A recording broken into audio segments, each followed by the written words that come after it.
एकादशी पूरे साल में 2 बार आती है। एक श्रावण के महीने में आती है, दूसरी पोषाधिक्रम में आती है। जिस नारी को संतान नहीं हो रही हो, बहुत प्रयास कर लिया हो, पुत्रदा एकादशी पूरे साल में 2 बार आती है। एक श्रावण के महीने में आती है, दूसरी पोषाधिक्रम में आती है। पुत्रदा एकादशी होती है, ये संतान की वृद्धि करने वाली होती है। शंकर जी के मंदिर में जाकर, भगवान शिव के मंदिर में पूजन करके घी का 1 कटोरी में घी और 1 कटोरी में खीर शंकर के सामने रख देते हैं। भगवान शंकर के मंदिर पर चौखट पर घी का दिया लगा देते हैं। शंकर जी की चढ़ी हुई 1 बेलपत्र साथ में रखें और 1 बेलपत्र को उठाकर शंकर जी के मंदिर की चौखट पे ही बैठकर चबा चबा कर खा लेते हैं। जो 1 बेलपत्र लेकर आए हैं वो अपने पति को खिला देते हैं। कहते हैं पुत्रदा एकादशी के दिन ये कर लेने पर संतान की प्राप्ति हो जाती है, पुत्र की प्राप्ति हो जाती है।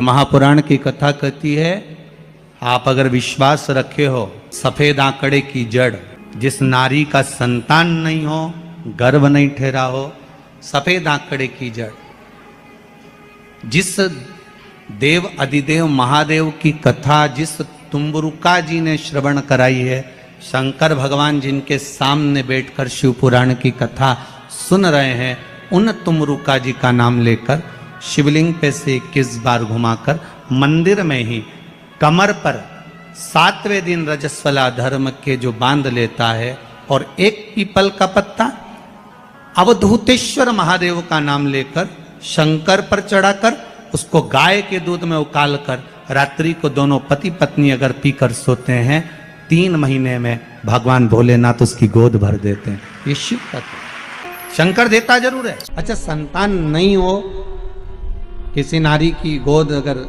स्त्री की गोद अगर खाली रह जाए तो भी दुख होता है उसको कि मेरे घर में औलाद नहीं, संतान नहीं। हम कई बार कहे, आज फिर कहते हैं, ये टेस्ट भी बाद में कराना, सारी जांचें बाद में कराना। एक बार शंकर का भजन कर कर देखना। पिछले वर्ष कथा में तुमरुका जी की जो कथा कही थी, यूट्यूब पर डली हुई, अगर आप लोगों ने नहीं सुनी हो तो उसको निकालना यूट्यूब पर। श्री तुमरुका शिव महापुराण की कथा हमने कही थी, तुमरुका जी का व्याख्यान, उसमें वर्णन किया था।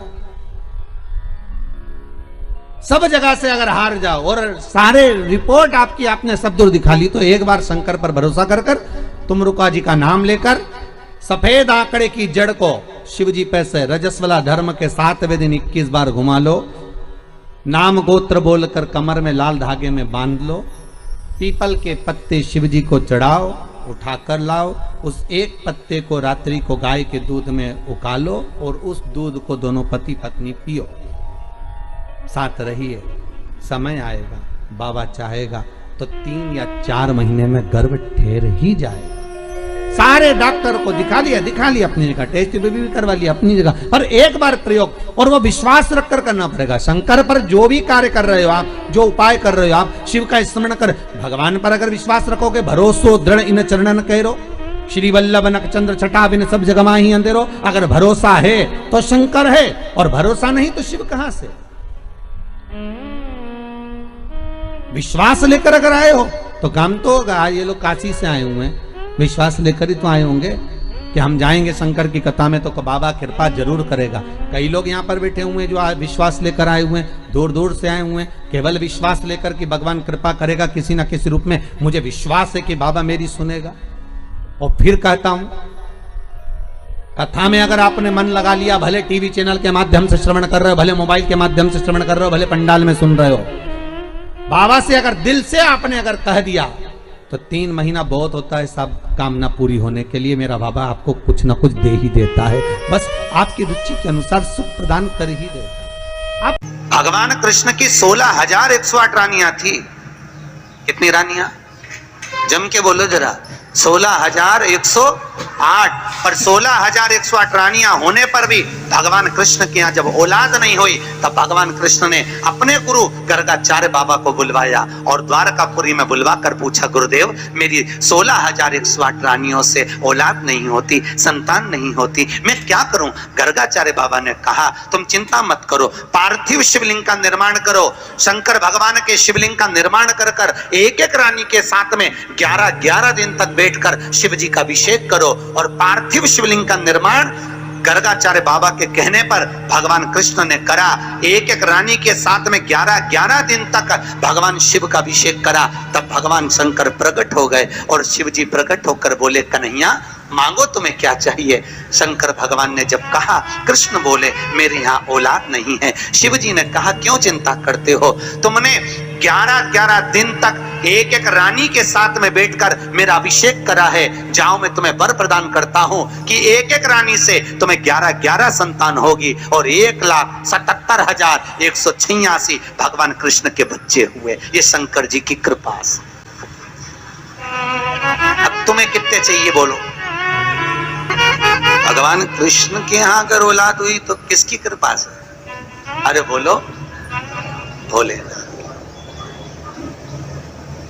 कौन होगा ऐसा? कितना करुणामय, कितना दयालु, कितना आनंद देने वाला। ब्रह्मलोक के देवता भगवान ब्रह्मा, बैकुंठ के देवता भगवान विष्णु और पृथ्वी का देवता अगर कोई है, इस मृत्यु लोक का अगर कोई देव है तो वो देवों का देव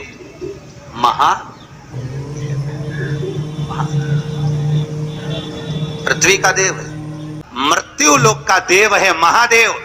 शंकर जी कहते हैं, भले तू ब्रह्मा को भज, चाहे तेरी मर्जी पड़े नारायण को भज, पर मृत्यु लोक का देव तो मैं हूं, पाला तो मुझसे पड़ना है ना, तब निपटूंगा तेरे से। अभी तू जा। फिर पाला कब पड़ता है? जब थोड़ी सी भी दिक्कत आ जाए, परेशानी आ जाए, एक्सीडेंट हो जाए, ब्लड प्रेशर ऊंचा नीचा हो जाए, शुगर बढ़ जाए, अटैक आ जाए, तब सीधे पंडित जी को फोन लगा के बोले महामृत्युंजय का पाठ करा दो। शंकर जी बोले अब आया मेरे पाले में, अब आया और लगे सब पाठ करने के लिए। भगवान नारायण का अगर विवाह भी कराने वाला कोई है लक्ष्मी से तो वो मेरा शिव ही है। कौन ने कराया था विवाह? शंकर भगवान। क्या नाम है माता लक्ष्मी की, माता जी का? अरे यहीं तो कोई ऊपर बोल रहा था, गुरुजी हमारे गुलबर्गा में तो खूब कथा होती है। आपको मालूम है गुरुजी, खूब कथा हुए हमारे यहाँ, खूब कथा चले। तो हमने कहा अच्छी बात है, बताओ जल्दी से माता लक्ष्मी जी की माँ का नाम क्या है? बोलो तो। हर हर महादेव। माता लक्ष्मी की माँ का नाम था ख्याति देवी। क्या नाम था? ख्याति देवी। कितनी लक्ष्मी हुई? अष्टलक्ष्मी। उसमें से नारायण को कितनी लक्ष्मी भी आई? 2 लक्ष्मी। एक माता ख्याति की पुत्री श्री लक्ष्मी और दूसरी समुद्र देवता की बेटी लक्ष्मी महालक्ष्मी। ये 2 लक्ष्मियां भगवान नारायण को भी आई। कौन कौन सी लक्ष्मी भी आई? जम के बोलो। एक श्री लक्ष्मी, कौन है ये? माता ख्याति की बेटी। और दूसरे नंबर पर महालक्ष्मी, कौन है ये? समुद्र देवता की बेटी। अब जिस नारायण भगवान के साथ में मंदिर में लक्ष्मी जी की पूजन करते हो, वो लक्ष्मी इन दोनों में से कौन सी? बोलो जल्दी।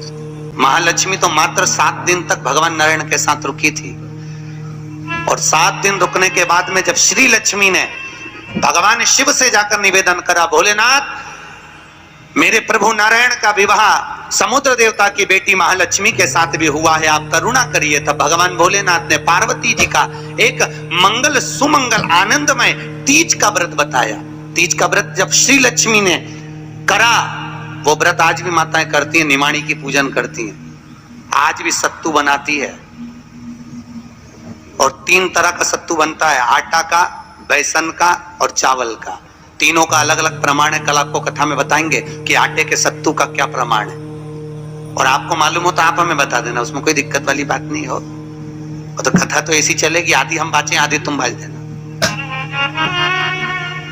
आटे का सत्तू चने की दाल का सत्तू और चावल का सत्तू, ये तीनों क्यों बनते हैं? और सत्तू भी बनाओ तो चक्की ऐसा बना लो, पर पिंडा बनाना क्यों जरूरी होता है? वो पिंडे का क्या महत्व है? और श्री लक्ष्मी और महालक्ष्मी की कथा में वर्णन है दोनों। वो कथा कल आएगी, उसको अपन कल लेंगे। पर आज जो कथा चल रही है कि श्री लक्ष्मी को माता पार्वती जी का विवाह, सुंदर व्रत बताया, और उस व्रत को माता पार्वती ने करा।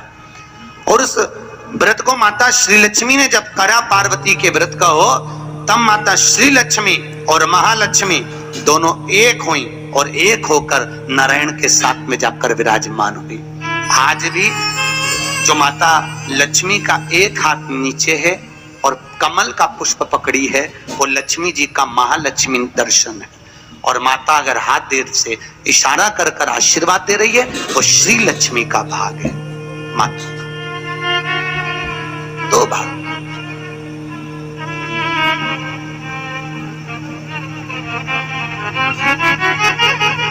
दो भाग में भी आज बाबा भोलेनाथ की कथा कह रही, करुणा सागर भगवान शिव जो आनंद की राशि हैं, मृत्यु लोक का जो देव है महादेव, पृथ्वी पर रहने वाले जीवों को कष्ट ना हो,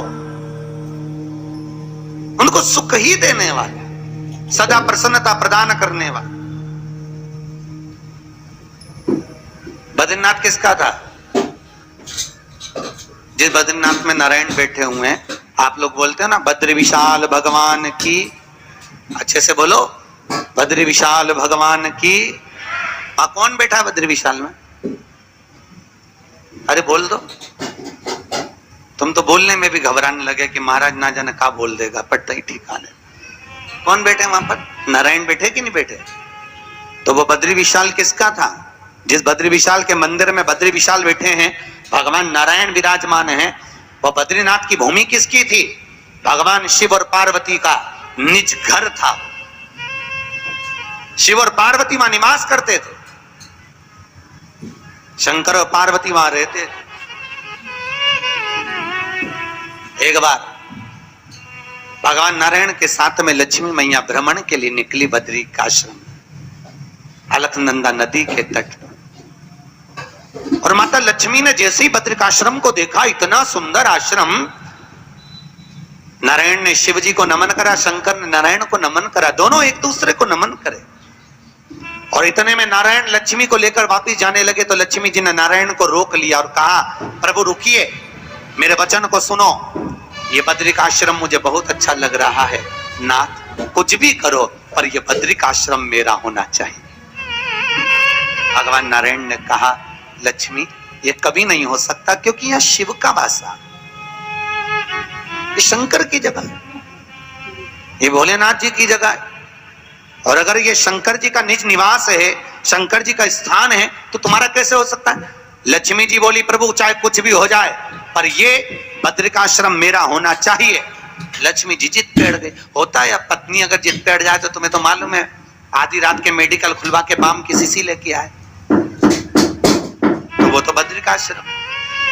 लक्ष्मी जी जिद पर अड़ गई। भगवान नारायण ने लक्ष्मी को खूब समझाया, क्यों उपद्रव करती है लक्ष्मी, मान जा, वो अपना नहीं है, जो अपना नहीं है वो अपना कैसे हो सकता है? नहीं प्रभु, मुझे तो वो बद्रिकाश्रम भा गया और मुझे चाहिए, चाहे कुछ भी करो।